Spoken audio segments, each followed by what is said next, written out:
This list was really hard to make because there was a lot of great stuff that came out this year. Between bands I've loved for years, bands I've never heard of, there were a lot of great surprises. So here's my 13 badass albums of 2015. Where the fuck did the Archfighter go? Number 13, Baby Metal. I don't know.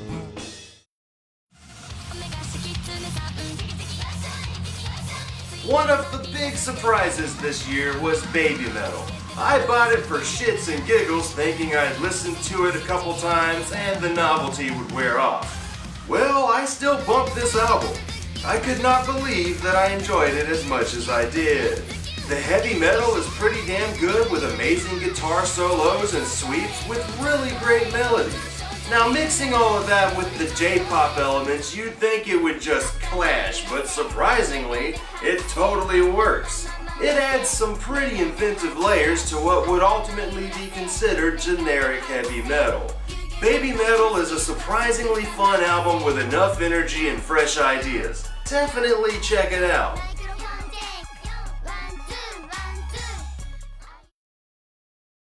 Where the fuck did the Number 12, Father John Misty, I Love You Honey Bear. I don't know. Oh, I just love the kind of woman who can walk over a man. I've never heard of this band before, and this album is fantastic. I'm walking around in Best Buy and I see this album cover.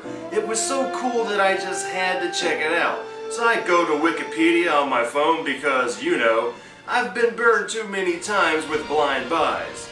Well, I find out that he used to be in Fleet Foxes, and I love the Foxes, so I grabbed it and listened to it non-stop for weeks. I Love You Honey Bear has an old school quality with soulful, folky music and damn good songwriting. Its slow, charming, and calm little songs make for a great album to wind down to at the end of the night.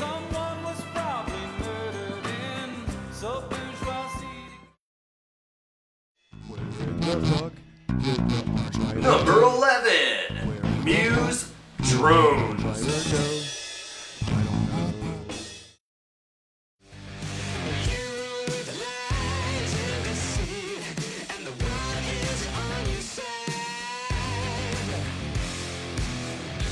O to the N to the G, motherfuckers. The new Muse is amazing. Now I will say, I was a little worried that it would suck, because they said they'd strip the music down and focus on who they are as musicians, toning all the bombastic orchestral elements down. Now that's not a bad thing at all, I just grew to like their big grand sound. But after listening to Drones, I remembered why I fell in love with this band in the first place. Muse trimmed the fat and put out one of the best straight-up prog rock albums to hit the mainstream in a long time, giving us one heavy and bombastic rock album, with a pretty relevant concept story as well. Drones is all about how humanity is losing its empathy, how technology is disconnecting us from reality. It's as easy to make threats over the internet as it's easy to blow up people with drone warfare. Nothing is face to face. We as a species are becoming as robotic as the technology we use.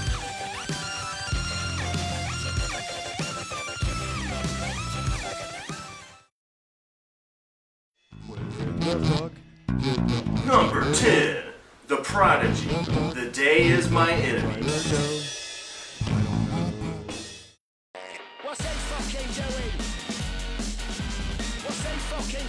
I don't know. I love The Prodigy. These guys are so stuck in the 90s that it's totally refreshing. While the other popular big beat bands of the time like Chemical Brothers and Crystal Method have drastically changed their sound over the years, The Prodigy are still giving us their loud, aggressive, fuck the system attitude. The Day Is My Enemy is basically Fat of the Land 2015. Loud, in-your-face electronica music that never puts on the brakes. The whole album is constantly moving, never slowing down, and fills the room with massive amounts of pure electronic energy. Now it does sound pretty similar to their last album, Invaders Must Die, with a dash of music for the jilted generation, but that's kind of the fun of it. You know what to expect while getting a few surprises here and there. Like I said, Bad of the Land 2015, but it's totally worth it.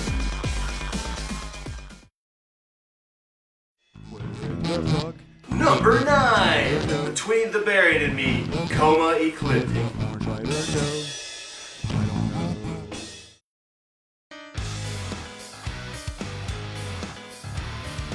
Between the Buried and Me is one of those amazing prog metal bands that impressed the hell out of me with each album. They're always pushing themselves musically, giving us nothing but quality in their musicianship and songwriting. The new album, Coma Ecliptic, brings so much new stuff to the table that it's my favorite album they've made so far. The concept about a man in a coma going through his past lives is so well put together that it's amazing.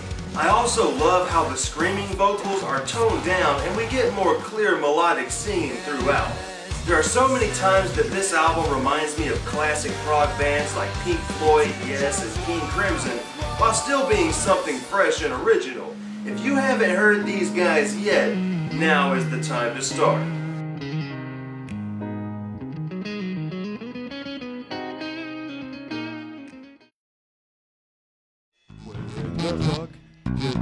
Number 8, Chemical Brothers, Born in the Echoes.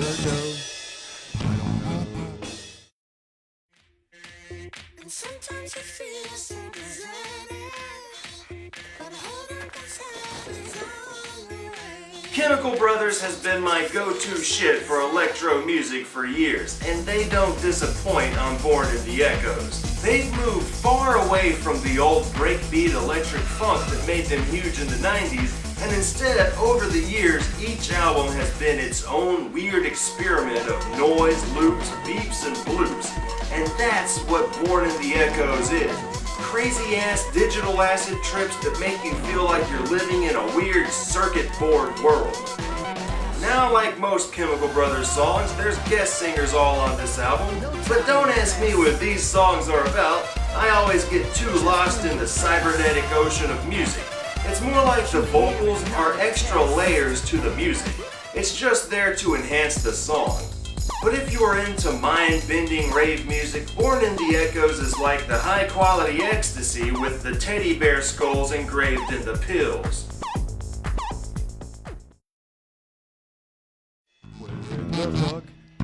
Number 7, Trans-Siberian Orchestra, Letters from the Labyrinth.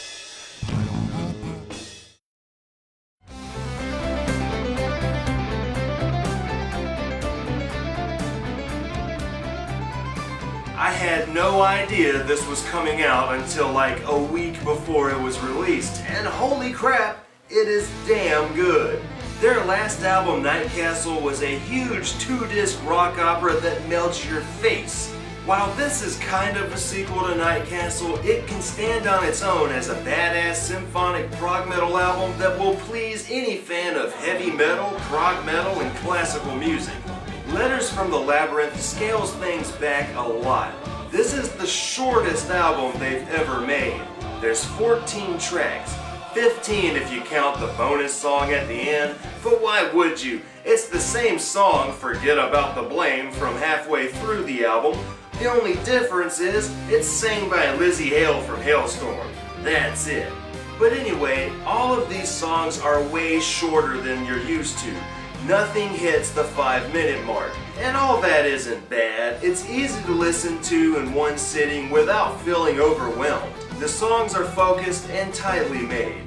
I also love how the first half is pretty much all instrumental, save for a couple lyrics on Time and Distance and Prometheus. I highly recommend this album. Definitely check it out.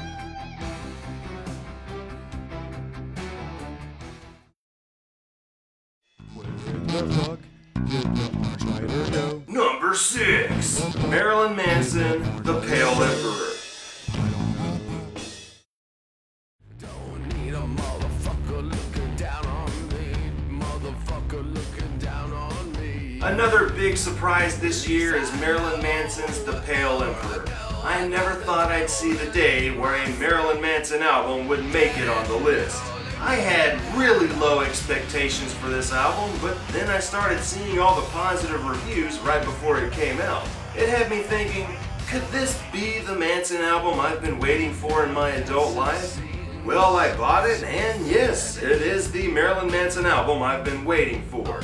I love how he ditches the industrial metal for more mid-tempo, stompy goth blues. It really plays to his strengths.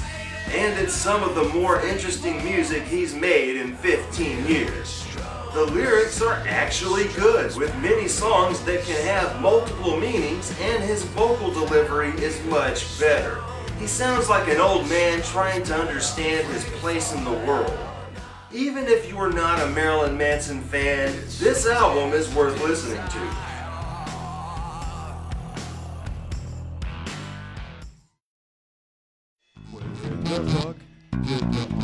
Number 5, Faith No More, Soul Invictus. Get the motherfucker on the phone. The phone. Holy shit! The first Faith No More album in 18 years. This serves as one of those badass comeback albums that exceeds the hype. It doesn't get as wild as Angel Dust or King for a Day, Fool for a Lifetime, but I think that works. They give us an awesome heavy metal album that's more half and half. You'll hear fairly structured music with bits of crazy here and there, and my favorite songs are Motherfucker, Matador, and the closing track, From the Dead. These explore the weird and humorous side of Mike Patton and Faith No More. Now let's hope that Mike can get a Mr. Bungle reunion to happen. I can dream, right?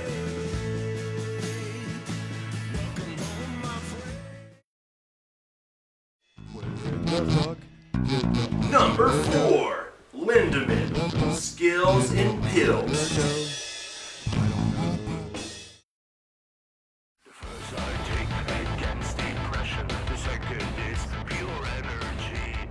Oh my god, I love this album.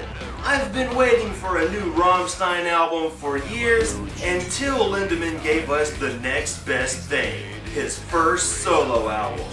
Skills in Pills is hilarious. Each song is an over-the-top track about sex, drugs, and other forms of morbid depravity. I love how the music just sounds like straight-up Rammstein, even though Lindemann is the only member on here. It's heavy, electronic, loud, and just freaking awesome. Now, one huge departure from Rammstein is the fact that each song is sang in English instead of the normal German, and I actually love the English vocals. It adds to the hilarity of each song with his thick accent and fairly broken English. And that's another thing I love here, is that I get the feeling Skills in Pills is not meant to be taken seriously at all. The highly juvenile lyrics about how he loves big women, lady boys, and golden showers is evidence of that. You get the feeling that he's laughing his ass off after each take. Skills in Pills is a tongue-in-cheek celebration of debauchery that will hold any Rammstein fan off until they release a new album. If you give one hand, they bite off both.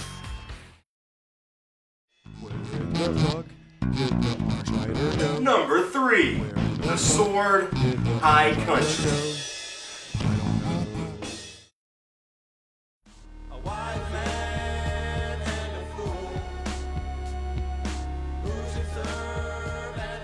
High Country was another huge surprise this year. I was starting to get bored with The Sword. Their album started to fall under the same shit, different album category. So expectations for High Country were pretty low. But The Sword go all out on this album, toning the loud, heavy metal side down for more focus on melodies, vocals, and really cool effects. Now the usual Sword style riffs are here, but they balance everything out better. I will say though, if you liked the heavy riffage and metal side of The Sword, you'll probably have a hard time getting into High Country. But if you can dig really awesome retro rock with surprisingly fitting musical ideas, this album is worth your time. The whole album just kind of threw me for a loop.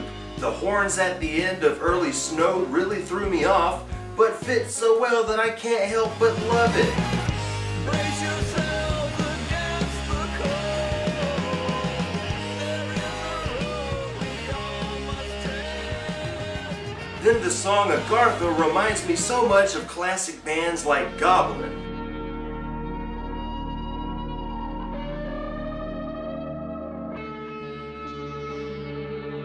And Silver Petals is this awesome instrumental that sounds nothing like what I'm used to hearing from these guys.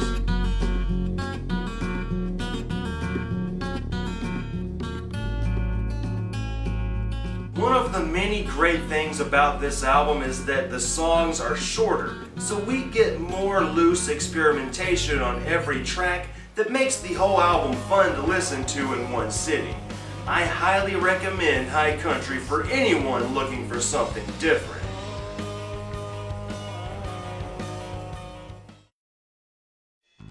The fuck did the Orange Rider Number go? 2, Ghost, Meliora. Orange Rider go? I don't know.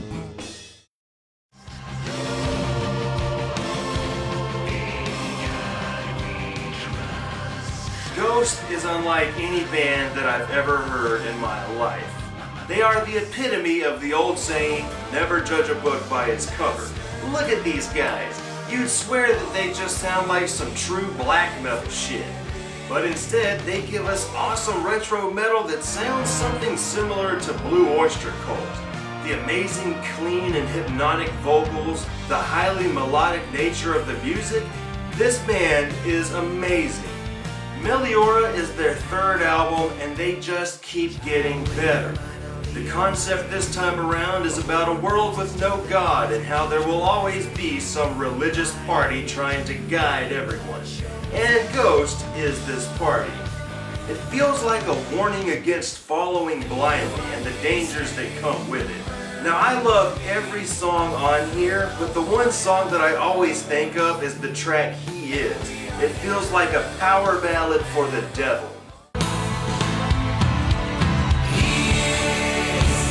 He's the shining and the light without whom I cannot see.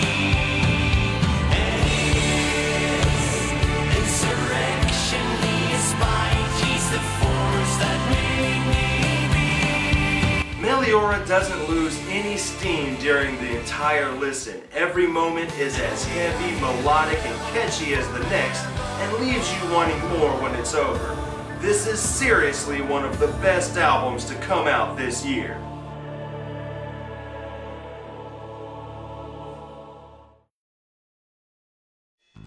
The fuck did the Number 1, Nightwish, Endless Form's Most Beautiful. I don't know.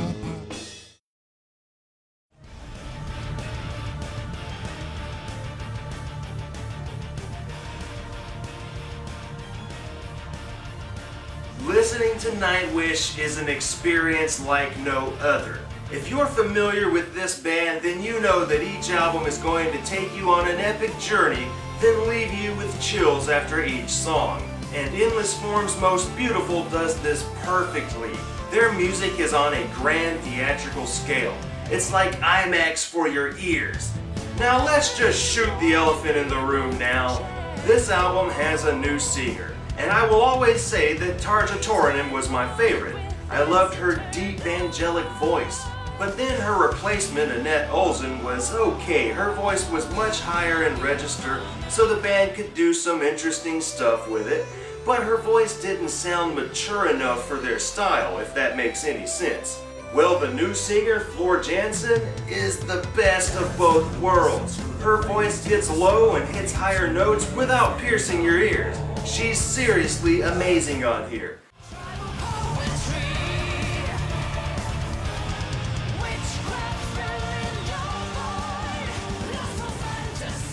Now let's talk about the music.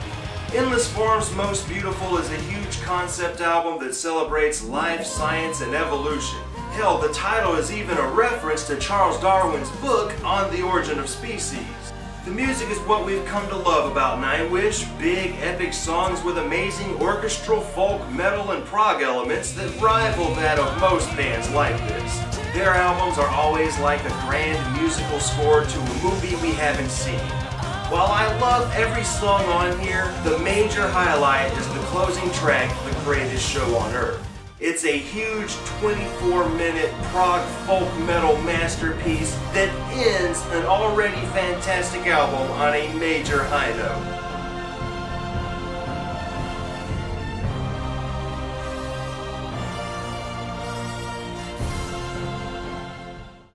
So that was the 13 badass albums of 2015. Now what were your favorite albums that came out in 2015? List them in the comments below and we'll see you next time. I don't want to tell you about the voodoo lady. So let me tell you about the voodoo lady. One eyeball and he'll be crazy. You don't want to know what she did to Mrs. Blackburn's baby. I hear there's a body and a head in the fridge. Good eating, good eating, yeah. The dolls and pins and chicken heads. Demons and sin in the basement she be conjuring. Baphomet devil. I heard she got poison of a frog, hail from a newt. She got that frog leg poison, that frog leg poison, that frog leg poison, that frog leg poison, oh yeah.